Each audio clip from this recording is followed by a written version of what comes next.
Bienvenido a Buen Encuentros. día, muy lindo este ambiente, muy original. Muchas gracias. Estamos bien. Julito Rocha, que bueno, nos está haciendo toda la parte técnica.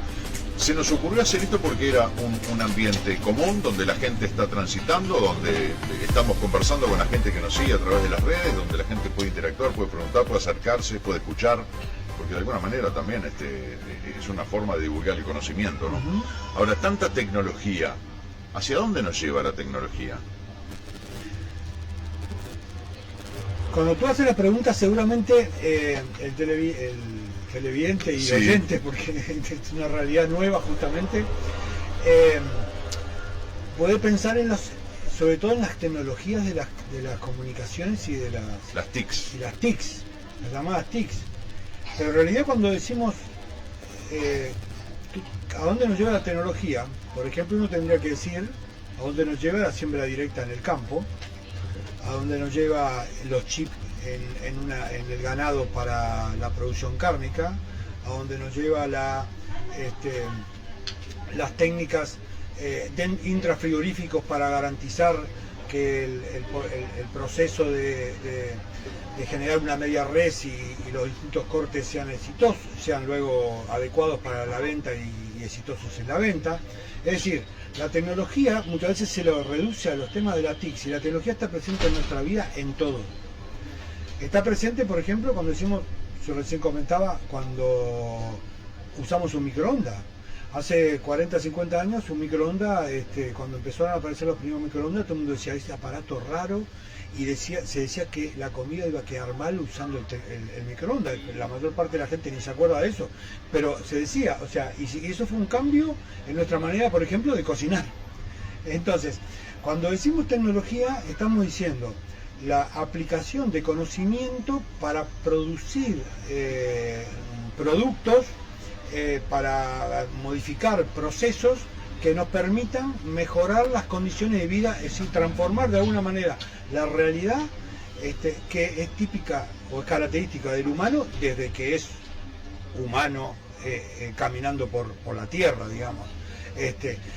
Permanentemente ha ido generando avances tecnológicos que luego, a veces, si uno lo mira históricamente, son lentos y demoraron muchos siglos en ser adoptados por el conjunto de la población.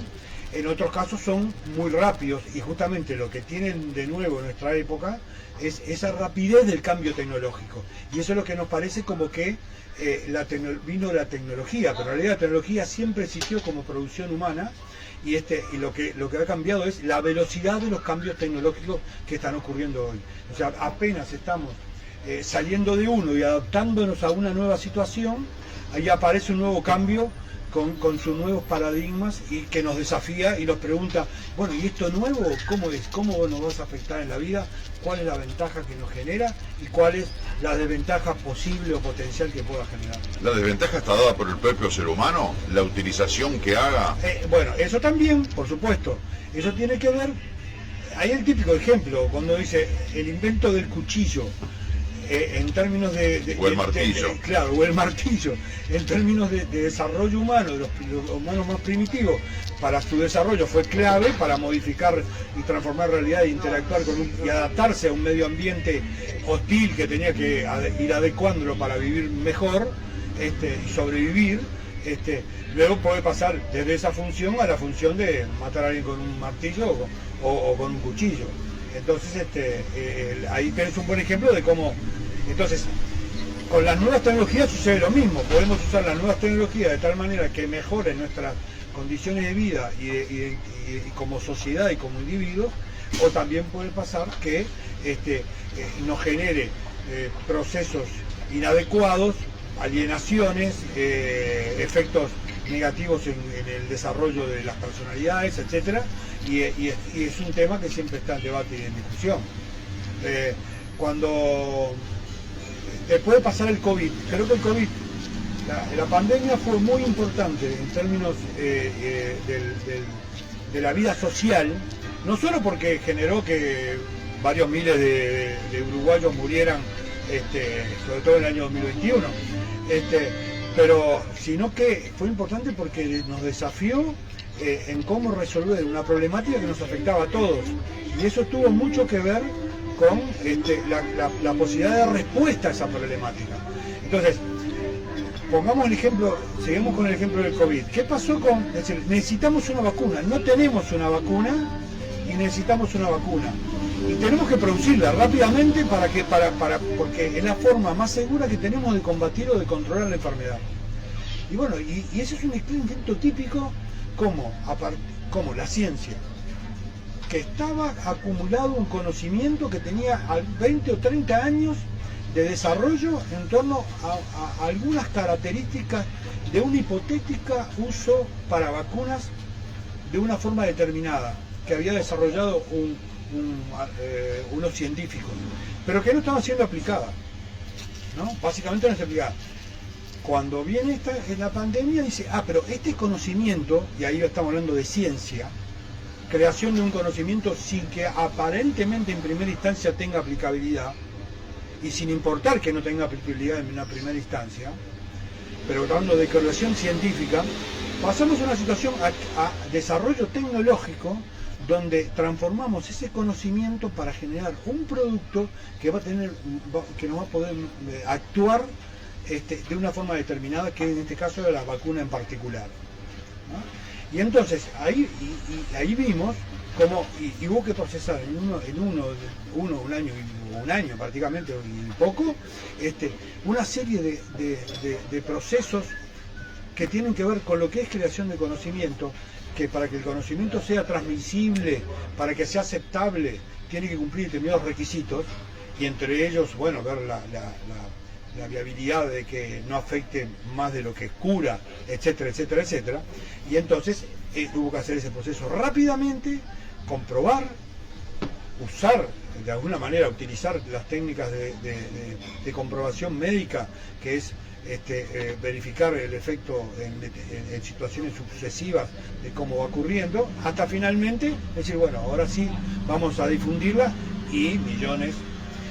Y a su vez, ese mismo ejemplo nos demuestra otra cosa, que ahí apareció, primero, que hubo un conocimiento que tuvo que ver con una financiación de ese conocimiento, que básicamente fue un proyecto de investigación en una zona de Europa Oriental 20 o 30 años atrás, que generó unos elementos de conocimiento sobre cómo hacer mecanismos de vacunas contra ese virus de esas características.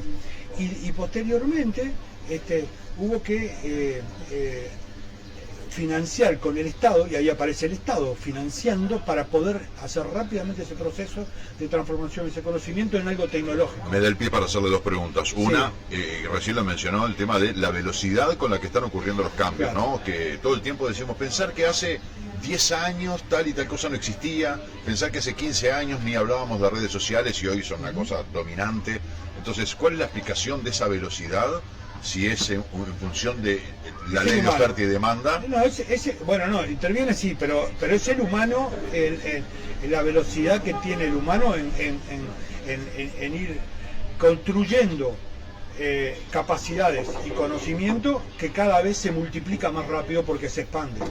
Entonces, de repente hay un conocimiento que está ubicado en un terreno que dice, bueno, ¿pero qué tiene que ver esto? ¿Cómo puede servir para algo?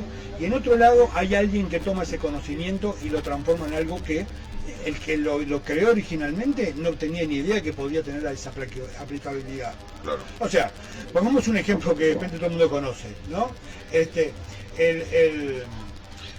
El uso de la famosa pastillita azul celeste, el Viagra, que originalmente los investigadores que estaban estudiando a nivel de la facultad... Es el de la FIL, ¿no? Que es la droga. Claro, es el de la droga. Estaban estudiando un vasodilatador coronario.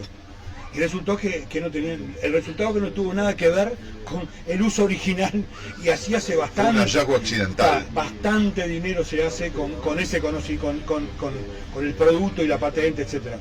Entonces, pero ahí vemos como hay conocimiento que de repente termina siendo utilizado en un campo, en un terreno que no estaba previsto.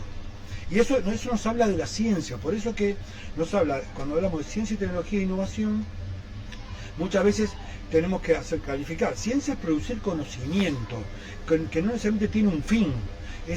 Lo hizo el hombre siempre, desde que surgió y fue desarrollándose, fue queriendo conocer lo que lo rodeaba. Y ir buscando qué es esto, qué puedo lograr con esto, y bueno, y ahí pasó a lo que es el uso tecnológico, hacia la rueda, que le va permitiendo ir avanzando. Y hoy hablamos de innovación, que es un concepto capaz que es más moderno, más reciente. ¿Y qué es una innovación? Una innovación es, ¿cómo se convalida cómo se valida una innovación? Es cuando una novedad, ya sea el mercado la ratifica, la convalida. Entonces, alguien tiene una idea bárbara, voy a hacer esto es innovador, nadie lo hizo, lo voy a hacer. Bueno, macanudo, hacelo. Lo vas a hacer, vas a invertir para hacerlo y vas a querer venderlo. El éxito de la innovación va a estar dado por la validación del mercado, es decir, si la oferta y la demanda lo utiliza o no lo utiliza. Si no lo utiliza ese gran invento, va a morir.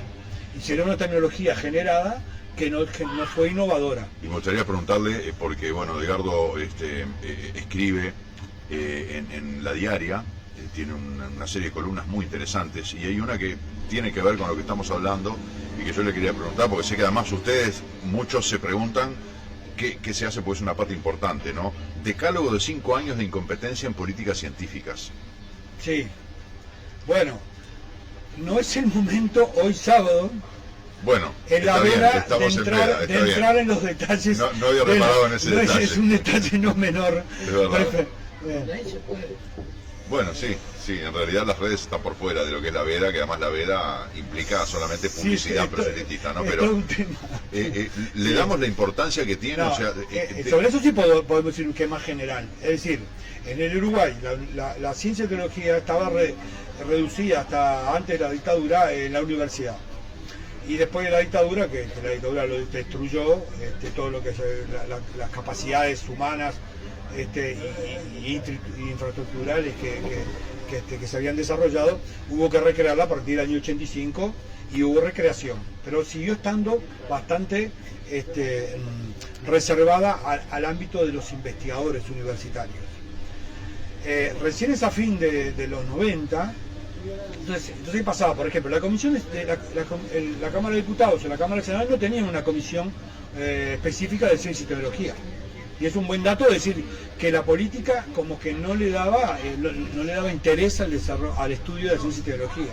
Recién es a partir del 2000 que se crea una comisión parlamentaria a nivel del Senado que empieza a pensar la necesidad de discutir los temas de ciencia y tecnología como tema político. Y que la política de ciencia, tecnología e innovación sea parte de una política gubernamental, una política del Estado. Ahí nosotros llegamos como históricamente tarde, esto no es solamente Uruguay, es un problema global de América Latina, podemos decir, con respecto a lo que los países en desarrollo hicieron. O sea, ya después de la Segunda Guerra Mundial, un señor le escribió al presidente de Estados Unidos y le dijo: si queremos seguir desarrollando y el papel de Estados Unidos en el mundo, tenemos que apostar a la ciencia y tecnología. Y esa carta es famosa y es el referente de cuando la política empezó a apropiarse y a incorporar la política de ciencia y tecnología como un componente de la política de Estado. ¿Cómo se define Edgardo Rubianes? Yo soy un investigador, soy doctor en biología y un gestor en ciencia y tecnología e innovación. Y sobre el papel de la ciencia y tecnología en el marco del desarrollo económico inclusivo que creo que puede aportar para eso. Hablábamos recién del microondas hace tantos años, hablábamos de términos como la innovación, la ciencia, la tecnología, y en esta velocidad, hoy estamos envueltos en la inteligencia artificial, que hay un concepto como que es algo paralelo que puede generar competencia y hasta rivalidad con la inteligencia humana. ¿Cómo se debe manejar ese concepto? Hay un primer elemento que uno tiene que tener en cuenta, que lo decía yo también para la microonda, es que cada vez que emerge un elemento tecnológico que es disruptivo, o sea, ¿qué quiere decir que es disruptivo? Que altera drásticamente la realidad, ¿no? O sea, hay cambios cuando hablamos de innovaciones que pueden ser incrementales, o sea, que mejoran un poco, ¿no? Hay cambios que son más radicales, que modifican una realidad en forma importante, y otros que son disruptivos. Los disruptivos que alteran sustancialmente todo un campo del conocimiento de la actividad humana. La inteligencia artificial evidentemente es un salto en ese sentido del desarrollo de las TICs y de la informática, y el avance es tremendo. Entonces, el primer elemento que tenemos es, por un lado, frente a la novedad siempre tenemos como una duda hasta dónde nos va a llevar eso. ¿Qué peligroso es eso? Y bueno, entonces esa duda es muy humana que ocurra, pero para eso lo que hay que hacer es meterse adentro, estudiarlo y verificar las facetas en un sentido u otro que puedan tener. Entonces, el campo para desarrollarse ahí, incluso desde el punto de vista estrictamente científico, yo soy doctor en biología, no es mi área de especialidad como para conocer bien los elementos que están en la base de cómo funciona. Uno tiene una visión general. Ahora, sin duda, no hay que tener miedo frente al avance tecnológico, tampoco es dejar que el avance tecnológico nos camine por arriba en términos de no, como humano, dejar de perder las capacidades de control de la actividad humana. Entonces, el hombre tiene que estar siguiendo estar en el centro de la actividad humana. Y yo comentaba recién antes de la charla, decir, bueno, es como cuando tenés sucia la casa, se te ensució, se te rompió la lavarropa y tenés la ropa sucia. ¿Y qué haces? Tenés que saber lavar la ropa a mano, porque tenés que resolver el tema de alguna forma. Bueno, esto es lo mismo.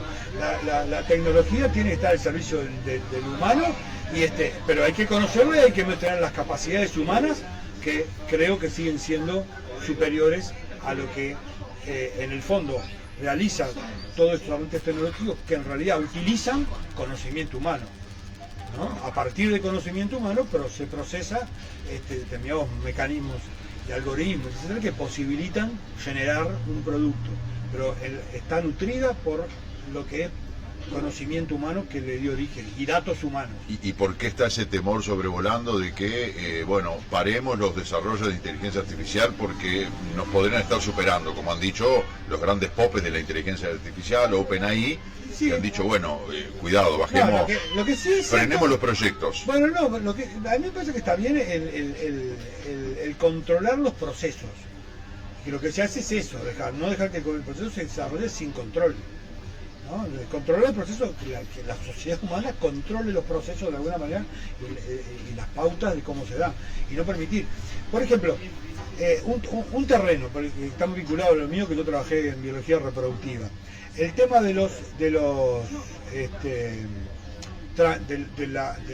manejo embrionario, ¿no? Hicimos vacas, hicimos ovejas, ¿no? Pero no hacemos humanos. ¿Pero por qué? No porque no haya capacidad. No, la capacidad está instalada. Nos limitamos. Porque nosotros nos limitamos. Entonces es un buen ejemplo de decir, bueno, nosotros somos capaces de decir, no, acá este límite nos lo ponemos y tenemos que acordarlo de que no pasamos este límite, ¿no? Y llegamos hasta acá. Y bueno, eso yo confío en que podamos. ¿Pero por conciencia social o porque, como en cualquier cosa hay que poner límites porque si no la cosa se desmadra? Y bueno, y me parece que la conciencia social en gran parte determina la otra, ¿no? En el fondo la expresión jurídica o los acuerdos políticos y jurídicos tienen mucho que ver con el grado de cómo el pensamiento humano termina determinando los valores éticos predominantes. Sí, ahí hay un choque muchas veces entre los temas éticos, ¿no? Sí, claro. Todo tiene que ir acompañado por un código de ética, ¿no? En la medicina, en todos los órdenes de la vida. Y ahí como que hay veces hay ciertos conflictos de la ética que, es muy cuestionado. Decir, pero acá la ética no estuvo en un lugar prioritario. Es verdad. Hay que trabajar más sobre eso, y eso es parte del trabajo humano y de los medios de comunicación, que juegan un papel muy importante en generar esos valores y difundirlos, ¿no? Sí, ni que hablar. Y cuestionar actividades o actitudes. Ahora, en caso de los docentes, ¿no? ¿Cuán capacitados o cuán bien estamos formando docentes como para que puedan impartir estos conocimientos de manera adecuada? Porque eso también es una transición importante, con las nuevas generaciones, con los ritmos que se manejan hoy, más superficiales, mucho más esperando aprobaciones externas. Sí, bueno, Es un punto clave, el tema de la educación es un punto clave, el de la educación y el de los educadores que trabajan en el área de la educación es un punto clave. También otros planos de la familia, los valores sociales, que me parece que estamos en una etapa que eso está como en cuestión, o por lo menos en un cambio complejo, digamos, y que me parece que deberíamos discutirlo más, o sea, que tendría que discutirse más justamente en el marco de lo educativo, y la propia sociedad uruguaya tiene hoy un conflicto que está latente y que tiene que ver también con estas definiciones políticas que se están dando estos días, porque hay visiones distintas de cómo hacerlo, si se está haciendo bien o no se está haciendo bien. ¿Y se está haciendo bien, en la opinión de Rubianes? No, yo creo que hay cambios que se han hecho bien y hay otros que no, y el cambio central es que no hay nada que pueda hacerse, y menos en el área de la educación, si el protagonista no se apropia del propio acto que tiene que hacer. Si yo, para poder desarrollar, y en cualquier área, pero en el área de educación mucho más, por el tipo de vínculo que se genera, la clave está en que esté involucrado en lo que estoy haciendo, que lo que estoy haciendo es correcto y que está yendo en el sentido en que el conjunto piensa que es lo correcto. Como eso está en cuestión, y creo que es evidente que en la sociedad uruguaya en los últimos años eso está en cuestión, sino que yo creo que en lo personal pienso que no se ha trabajado adecuadamente, si bien puede haber puntos de cambios que puedan ser adecuados, pero la esencia es que el protagonismo del actor, en este caso del educador, es clave. Para lo cual lo que tú planteabas es también central. Es decir, como el educador se genera con valores y una práctica y una visión de crítica y autocrítica de su entorno y de lo que tiene que actuar, para poder estar más capacitado de poder ser mismo crítico con sus propias prácticas. Hay un elemento clave que usted lo señalaba y que se ve muy alterado, que es la composición familiar, la estructura, porque partamos de la base de que en la casa es donde se enseñan los principios del respeto, de los límites, de la ética. Después yo voy a la escuela, al liceo, a la universidad a aprender competencias, ¿no? Pero la base es la sociedad, la base de la sociedad está en la familia. Y hay una ruptura del entramado social de hace muchos años, que deriva en que hoy tengamos una juventud que estuvo acéfala de una serie de cosas muy fuertes para desenvolverse en la vida. ¿Cómo subsanamos eso? Que es un trabajo largo, pero la familia es importante y hay un cambio del paradigma familiar muy grande, ¿no? Pero también eso se resuelve en la cancha de fútbol, en el estadio, cuando vamos a ver el partido, ¿ah? Y yo he visto y me he peleado con hinchas de mi cuadro, yo soy hincha defensor, ¿no? Que de repente, siendo universitario, genera una violencia gritando en la cancha con un hijo de 10 años al lado. Y me he peleado con él en la cancha por eso. Es decir, te das cuenta, ya no depende del nivel ni siquiera del desarrollo que alcanzó en términos educativos, sino en su práctica, donde instala la violencia de las nuevas generaciones en ese contexto. Entonces, sociedad, educación, familia, educación, son muchos los componentes que hacen que nos tienen que llevar a cuestionar nuestra práctica cotidiana y trabajar en la construcción de una sociedad respetuosa e inclusiva permanentemente. El tema es que se replican esos modelos, ¿no? Entonces... Y después tenemos lo de Peñarol en Brasil. Entonces después, el ejemplo con el fútbol, el ejemplo es bien claro. Pero lo de Peñarol en Brasil es una consecuencia eso, de algo que se viene abonando desde las dirigencias, desde las redes sociales, desde esa venganza ciega, sin raciocinio. Entonces todo eso se abona y hace eclosión un domingo en el estadio. Antes, durante, después, con o sin hinchada, jueguen donde jueguen. Sin saber cuál es el resultado, no importa si ganás o perdés. Es que ha habido violencia, pero ¿y cómo? Estás peleando y ganaste. El partido con Nacional no había hinchada contraria y la hinchada desmolido en la cancha. Y bueno, ¿y cómo? Un fenómeno sociológico muy curioso, ¿no? Capaz que hay que poner más ciencia Hay que poner más ciencia, porque la ciencia no solo es la parte de la ciencia dura, las ciencias sociales son ciencia, y entonces hay que poner más sociología para poder entender esos fenómenos y cómo a partir de eso trabajar. Por eso cuando se tocan los temas de seguridad, por ejemplo, no solo es el tema de la represión o las capacidades que pueda tener la fuerza del Estado represiva a nivel de la policía, sino también las ciencias sociales, estudiando los problemas que dan origen a la base de la violencia cotidiana, a la violencia social, a la violencia familiar, donde están, es también conocimiento que hay que tener para poder plantearse cambiar la realidad. Pues eso no se puede hacer solo desde una sociedad, no tiene que ser todo el conjunto. No, sí, pero por ejemplo, en los últimos tiempos hay cientistas, investigadores en el área de la seguridad, por ejemplo, Emiliano Rogido, lo nombro porque lo conozco personalmente, es un excelente investigador, que ha trabajado sobre el tema de la violencia y el delito, y los mapas de delito y los factores, etcétera, para aportar una visión que no es exclusivamente decir ser más exitoso en lo represivo, sino en poder entender los procesos del delito para poder actuar sobre una cantidad de otros aspectos que aparentemente en primera instancia aparecen como perdidos. ¿Y por qué con tanto estudio, tanto pienso, tanta investigación sobre las causas, sobre el fenómeno, el desarrollo, la sociedad, bla, bla, bla, seguimos teniendo la situación de violencia y de delincuencia que seguimos teniendo? Porque parecería que con todo ese bagaje intelectual y de investigación que se le ha puesto, deberíamos tener las herramientas para resolverlo, y sin embargo sigue siendo un problema enorme. Primero hay que ver si esa producción de conocimiento es considerada por los decisores. Ahí hay un primer eslabón roto. Ahí el eslabón, ¿no? Para mí roto. Porque por ejemplo, por eso, yo me leí los trabajos que los hizo financiados por la ANI, que los trabajó para el propio Ministerio de Interior, de este investigador Emiliano Rogido, donde él estudia la casuística a partir de los datos policiales y ahí saca conclusiones. Ahora, si le dan bolilla o no le dan bolilla es otro tema, digo. Entonces, ahí pasa a ver un tema de los gestores, ¿no? Del gestor político, en qué medida sustenta su práctica política y las que implican cambios o afectan o tienen que ver con la sociedad, están basadas en la evidencia científica. Y eso es una cosa que todos los investigadores reivindicamos, que es sustentar la práctica social en evidencia científica, ya sea en la salud, en la seguridad, en la vivienda, por ejemplo, vivienda. Otro tema, hablando también para ver que la transversalidad de la ciencia y tecnología. Nosotros somos productores de madera, grandes cantidades de deforestaciones. La cadena forestal maderera tendría que ser una opción potente para la construcción de viviendas. ¿Sí?